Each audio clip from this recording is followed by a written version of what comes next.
कुछ आदमी ऐसा होता है जो अपना डायरी लिखता है, मतलब अपने जीवन के बारे में सच्चाई लिखता है। डायरी लिखना एक साहित्यिक विद्या है। डायरी एक साहित्यिक विद्या होता है जिसमें लोग अपने जीवन में घटित होने वाले घटनाओं को सच्चाई पूर्वक लिखते हैं। लेकिन डायरी लिखना इतना संभव नहीं है, कि सच लिखना इतना संभव नहीं है। वो सब लिखना होगा। आज कौ तारीख है? 25 अप्रैल 2026 के बारे में जब आप लिखिएगा तो सुबह से शाम तक जो घटनाएं घट रही है वो लिखना पड़ेगा। उसमें लिखना पड़ेगा कि आज मुझे एक लड़का ने गाली दिया, और कौन सा गाली दिया वो भी मेंशन करना होगा। तो उसके बाद आपने क्या किया वो भी मेंशन करना होगा ना। आप क्लास में झापरे झापरे मार खाए हैं, इस बात को भी मेंशन करना होगा। समझ रहे हैं ना? ये भी मेंशन करना होगा कि 24 अप्रैल को दिन में करीबन 10:30 बजे आपको बुलाया गया और अंग्रेजी का हिंदी पूछा गया, और जिसमें आपने हिंदी नहीं बताया तो सटके आप खाएं। ये भी लिखना डायरी में क्या होता है? जरूरी होता है। माने जतना घटना बा। तो आइए भक्तों, चलते हैं वृंदावन की ओर। देखो, आइए समझाते हैं। हंसता हुआ अकेलापन का मतलब हुआ कि अकेला में अपने बातों को समझकर हंसना या फिर गम प्रकट करना। मलेश का लिखा हुआ एक बेहतरीन व्यक्तित्व वाला एक समझिए कि संवेदनात्मक काव्य रचना है, और इसमें उन्होंने डायरी का जिक्र किया है। और डायरी में अनेकों बात उन्होंने कहा है। और डायरी में उन्होंने कहा है कि डायरी लिखना इतना आसान नहीं है। डायरी की बात है तो एक साहित्यिक विद्या है जिसमें जीवन में घटित होने वाली सभी घटनाओं को सच्चाई पूर्वक लिखना होता है। और सच्चाई लिखना ये सबके बस की बात नहीं है, इसलिए डायरी लिखना भी सबके बस की बात नहीं है। कहते हैं कि जब डायरी लिखा जाता है तो जो मन में भाव होता है वह शब्दों में नहीं उतर पाता, और जब शब्द मिलते हैं तो मन का भाव नहीं मिलता ना। जैसे मन का जो भाव है वो कौन सा शब्द लिखें कि अपने मन का भाव उस शब्द से प्रकट हो जाए, ये जल्दी मिलवे नहीं करता है। और जब शब्द मिलता है तो मन के भाव से उसका संबंध नहीं होता है। और डायरी का लिखा जाना तब सार्थक होता है जब मन का भाव और शब्दों का आपस में मेल हो, तब माना जाता है कि वो डायरी क्या हो गया? सार्थक हो गया। मल्लेश अपने जीवन में डायरी में अनेक घटनाओं का जिक्र करते हैं। उसमें 30 अगस्त 1976 की जो डायरी है, जो बातें उन्होंने कहा है वो हमें बहुत प्रभावशाली लगती है। उसमें उन्होंने कहा है कि एक 8 साल की लड़की का वो जिक्र करते हुए कहते हैं कि एक 8 साल की लड़की सेब बेच रही है। वो दुबली पतली है और वह सेब चाकू से काट रही है, परंतु वह सेब चाकू से भी उसके द्वारा काटा नहीं जा रहा है, परंतु वो अपने ग्राहकों को समझाने का प्रयास करती है। इससे मालूम चलता है कि उसके उम्र पर जिम्मेवारियों का भार अधिक ज्यादा बोझिल है। मतलब उसका उम्र कम है लेकिन उसके जिम्मेदारी का भार जो है बहुत अधिक है। और मलेश कहते हैं कि यह जो घटना है, मलेश का यह घटना किसी को भी भावुक कर सकता है कि भाई एक 8 साल की लड़की सेव बेच रही है और वो इतनी दुबली पतली है कि उसे सेव भी चाकू से काटा नहीं जा रहा है, परंतु ग्राहकों को समझाने का प्रयास करते हैं कि ग्राहक वहां से भागे नहीं। इसका मतलब कि उसके उम्र पर उसका जो जिम्मेदारी है बहुत भारी है, और यह सुनकर कोई भी भावुक हो सकता है। उन्होंने और भी समय का जिक्र किया है, वह उन बातों का भी जिक्र किया है कि भाई व्यक्ति जो होता है अपने विचारों से, अपने कर्मों से यथार्थ का रचना करता है। यथार्थ मतलब सच्चाई का रचना करता है, अपने आसपास में वातावरण का रचना करता है, अपने कर्मों और विचारों से यथार्थ का रचना करता है। उसी यथार्थ में वो जीता है और अंत में उसी यथार्थ में मर जाता है। और जो यथार्थ का वो रचना करता है उसको तो उसका परिणाम मिलता ही है, साथ में उसमें उसका कुछ भाग आने वाले पीढ़ी को भी वो प्राप्त हो जाता है। इसलिए यथार्थ का मनुष्य रचना भी करता है और उसमें दूसरे के द्वारा रचित हुए यथार्थ में जीता भी है। मनुष्य अपने विचारों और कर्मों के द्वारा अपने आसपास में एक समाज का निर्माण करता है, उस समाज में जीवन भर जीता है और उसी समाज में मरता भी है, और उसी समाज में उसके कर्मों का परिणाम भी मिलता है। अतः मानवता जो है वह कर्म के बिना अधूरा है। साथ में इन्होंने ये भी जिक्र किया है कि वो जब डायरी लिखने के समय बैठते हैं तो उनको लगता है कि कभी शब्द आगे निकल जा रहा है तो मन का भाव पीछे छूट जा रहा है, कभी मन का भाव आगे निकल रहा है तो शब्द पीछे छूट जा रहा है। शब्दों और मन के भाव का मेल बहुत कम ही ऐसा समय हो रहा है जब हो रहा है। करें कि डायरी वो तब लिख पाते हैं जब उनका मन का भाव और जो शब्द का मेल है वो संगठित रूप से चलता है। वो कहते हैं कि ऐसा नहीं है कि आप जो यथार्थ की रचना करते हैं सिर्फ आप ही उसको भोगिएगा, आपके आने वाले पुस्त को भी भुगतना पड़ेगा। जैसे मान लीजिए कि आपने अपने विचार और कर्म कुछ किए, और उस कर्म में आपने मान लीजिए कि बहुत सारे पैसा आप कमाए, बहुत सारे पैसा कमाए, धन दौलत कमाए, जमीन खरीदा, मकान खरीदा, ये बहुत सारे काम किए। आपने एक यथार्थ का रचना किया, उसमें आप जिए, उसमें जीवित रहे, और अंत में उसी जो अपना रचा हुआ जो रचना है उसी में आप क्या हो गए, मर भी गए। लेकिन आगे चलकर क्या उसका परिणाम, क्या उस यथार्थ का जो रचना हुआ है, क्या उसका प्रभाव आने वाले पीढ़ी को नहीं मिलता है?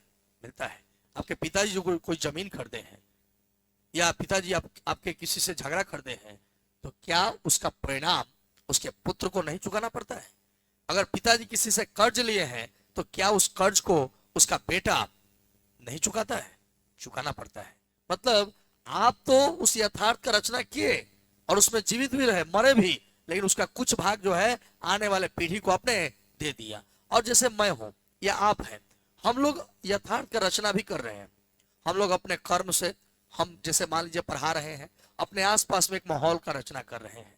इसी माहौल में मैं जीवन भर जीऊंगा और अंत में इसी माहौल में मर जाऊंगा। लेकिन क्या मैंने अपने पिताजी के द्वारा रचे हुए यथार्थ में मैंने जिया नहीं है? जिया है। हमारे पिताजी ने जो विचारधारा रखा, जो कर्म के द्वारा अपने यथार्थ का रचना किया, मैं उस यथार्थ में पहले बचपन में जिया, और जब उस यथार्थ में मैंने जिया और जब वहां से कुछ सीखा तो बड़ा होकर मैंने स्वयं यथार्थ की रचना किया। मैंने स्वयं अपने कर्म के द्वारा उस यथार्थ को बनाया, और फिर मैं उसमें जी रहा हूं, और अंत में मैं मर जाऊंगा। फिर हमारा लड़का जो है उस यथार्थ में बचपन में जिएगा, फिर अपने कर्म और विचार से एक नया यथार्थ बनाएगा, और उस यथार्थ में फिर वो जिएगा और मर जाएगा। फिर आने वाले नस्ल को वह उस यथार्थ का कुछ भाग दे देगा। ये मलेज कहते हैं कि यथार्थ मनुष्य रचता भी है और दूसरे के यथार्थ में वो जीता भी है। कहते हैं कि दस्तावेज जो होता है, जो दस्तावेज और रचना है, ये दोनों में बहुत अंतर है। घटनाओं का कच्चा जो मैपिंग किया जाता है, जो कच्चा संग्रह है, जैसे कोई घटना हुआ, आपने थ्रोली नहीं लिखा, ऐसे ही याद आ रहा है कि अच्छा हाँ इस दिन को यह हुआ था, इस दिन को यह हुआ था, एग्जैक्ट नहीं आ रहा है, और आपने एक कच्चा लिस्ट बना लिया। जैसे आप ऐसे समझ लीजिए कि आपको घर बनाना है, तो घर बनाना है तो कापी पर घर बना दीजिएगा, है कि उसका डायग्राम पढ़िएगा, तो क्या हुआ, कच्चा संग्रह हुआ, उसको दस्तावेज कहेंगे। क्या कहेंगे? दस्तावेजों में से मुख्य घटनाओं को निकालकर और एक जगह क्रमबद्ध तरीका से लिखना ही क्या है, रचना है। क्या है? रचना है। मलेज कहते हैं कि कलाकारों को और लेखकों को या कवियों को शांत और स्थिर रहना चाहिए। वह स्वयं को ठंडा रखना चाहिए उसको, और उसके साहित्यिक विद्या में आग होना चाहिए। वह स्वयं ठंडा हो, लेकिन उसकी बातें जो हो और उसकी जो रचना है उसमें आग के समान हो। मतलब मलेज यह कहना चाहते हैं कि कवि को या कलाकार को हमेशा शांत और स्थिर होना चाहिए, परंतु उसके बातों में या उसकी रचनाओं में इतना दम होना चाहिए कि वह इतना दम होना चाहिए कि वह समाज में परिवर्तन ला सके या समाज में क्रांति ला सके, तब जाकर उसको सही कलाकार या सही कवि माना जाएगा। ये कहते हैं कि व्यक्ति की सुरक्षा अंधेरों में नहीं है। अंधेरा में छुप कर रहिएगा तो उसमें व्यक्ति की सुरक्षा नहीं है। व्यक्ति की सुरक्षा कहाँ है? प्रकाश में है। व्यक्ति की सुरक्षा संघर्षों से भागने में नहीं है, व्यक्ति की सुरक्षा संघर्षों का सामना करने में है। आप और हम सुरक्षित रहेंगे कब? जब संघर्ष से भागिए नहीं, संघर्ष का सामना कीजिए। कोई अगर दिक्कत है तो संघर्ष का सामना कीजिए, संघर्ष से भागिएगा तो उसमें आपकी सुरक्षा नहीं है। व्यक्ति की सुरक्षा कहाँ है? संघर्षों का सामना करने में, ना कि संघर्षों से भागने में। मलेज को डर लगा रहता है, हमेशा ये डरे रहते हैं।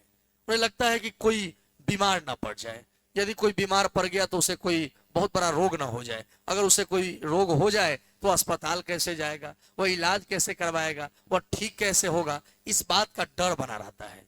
कोई अगर उसके घर आने वाला हो, अगर थोड़ी देरी हो जाती है तो कभी मलयज को डर लगा रहता है।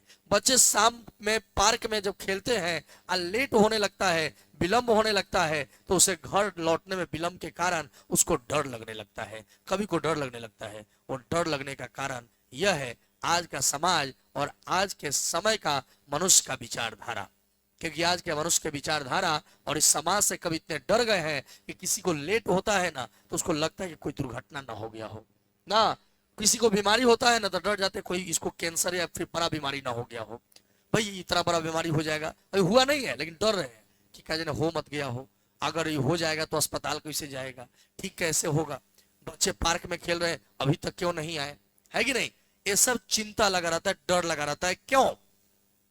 इस समाज से और इस आज के मनुष्य की विचारधारा से, इस समाज के कारण से और मनुष्य के विचारधारा के कारण ये हमेशा मलयज को डर बना रहता है। आप में से कई कैसे लोग होंगे, ज्यादातर लड़कियों की बात करता हूं, आप में अगर थोड़ा सा विलंब होता होगा, आधा घंटा लेट हो जाएगा तो घर पे पूछताछ इंक्वायरी बैठ जाएगा। जैसे आप आईएएस का परीक्षा पास करने वाले हैं, 2-4 आदमी वहां बैठ जाएंगे, पूछेंगे इतना लेट क्यों हुआ, तुम तो 12:30 तक आ जाती थी या 1 बजे तक आ जाती थी, या जो भी एक समय आपका कि आप इतना बजे आ जाती थी, 12:30 तक आज 1 क्यों बज गया, 1:30 क्यों बज गया। तब आपको सफाई देना होता है कि हम जो जो साइकिल था ना वो खराब हो गया था, तो फिर आप किस दुकान पर बनवाई। फिर आपके पिताजी को ये बात शाम में जाकर उस दुकानदार से भी पूछ लेंगे कि क्या वास्तव में साइकिल बना था। आप बना था तो ठीक है, और नहीं बना था तो तब भी ठीक है आपके शरीर के लिए ना। फिर गंभीर पिटाई, गंभीर तावन, बहुत सारे बातें, बहुत सारा बात बोला जाता है। ये उनको डर है, ये उनका क्या है, डर है। मलयज की तरह इनका भी डर है, समाज का, मनुष्य के विचारों का डर है। क्योंकि आज के समाज में ना किसी को बहन समझ में आ रहा है, आना भतीजी समझ में आ रहा है, पता नहीं लोग कैसे विचारधारा में जी रहे हैं ना। यहाँ जो है, यहाँ वास्तविकता से लोग दूर जा रहे हैं और भौतिक सुखों के काफी करीब जा रहे हैं। जितना लोग आपको उठाने का प्रयास नहीं कर रहे हैं, उतना लोग तुम्हें गिराने का प्रयास कर रहे हैं। मतलब अगर आप आगे बढ़ रहे हो तो लोग ये नहीं सोच रहे हैं कि हम उससे ज्यादा मेहनत करके हम आगे बढ़ जाएं। वो मेहनत क्यों करेगा, हम उसको खींचेंगे, हम उसको उलझने पैदा करेंगे, उसको नीचे लाएंगे, उसको इतना नीचे लाएंगे कि मैं स्वयं ऊपर हो जाऊंगा। ऐसा लोग का आज का क्या है, विचारधारा है, जो कि विचारधारा बिल्कुल गलत है। ऐसा करने वाले लोग ब्रह्मांड के किसी भी कोना में रहेंगे तो आगे नहीं बढ़ सकते हैं। मैं स्वयं इस बात से अवगत हूं। मैंने टीचिंग करियर जब शुरुआत किया तो मैंने कभी किसी को गिराने का प्रयास नहीं किया। मैं स्वयं में ताकत पैदा किया कि भाई हमको आगे बढ़ना है, इसके लिए मेहनत करना है, इसके लिए योजना बनाना है, कैसे हम वहां तक जा सकते हैं। और ये नहीं मैंने सोचा कि नहीं हम इसलिए कोचिंग खोल रहे हैं कि फलना को गिरा देना है, फलना को बंद करवा देना है। ये विचारधारा जिसका होगा, आप लिख कर रख लो, वो कभी सक्सेसफुल इंसान नहीं बनेगा, वो हमेशा नीचे ही जाएगा। आपको बिजनेस करना है तो आप ये बिजनेस इसलिए मत कीजिए कि उसका बिजनेस है तो हम उसको बिजनेस क्या करेंगे, बंद करवा देंगे। आप इस विचारधारा में चलिए कि हम बिजनेस करेंगे लेकिन अलग दिमाग से करेंगे। ऐसा बिजनेस करेंगे कि उससे बेहतरीन क्वालिटी और क्वांटिटी मैं दूंगा और मेरा बिजनेस ग्रो करेगा, वो अपने नीचे हो जाएगा। लेकिन यहाँ विचारधारा समाज का ऐसा नहीं है। ये है कि बिजनेस कर रहे हैं, फिर शाम को जा रहे हैं तो एक काम करते हैं, झटा चला देते हैं, गिर जाएगा, चोट लग जाएगा, तो 2 महीना जो है बेड रेस्ट करेगा तो बिजनेस क्या हो जाएगा, बंद हो जाएगा। तो फिर मैं अपना बिजनेस खोल लूंगा, है कि नहीं। यह विचारधारा कोई भी एक सभ्य समाज के लोग या एक पढ़ा लिखा लोग कभी भी ऐसे विचारधारा को न सोचते हैं, न इसका कभी सपोर्ट करते हैं ना। और वही लोग चिल्लाते हैं, मेरे को सपोर्ट करो, मेरे को सपोर्ट करो, मुझे सपोर्ट की जरूरत है, नहीं तुम मेरे जाति के हो, थोड़ा मुझे सपोर्ट कर दो।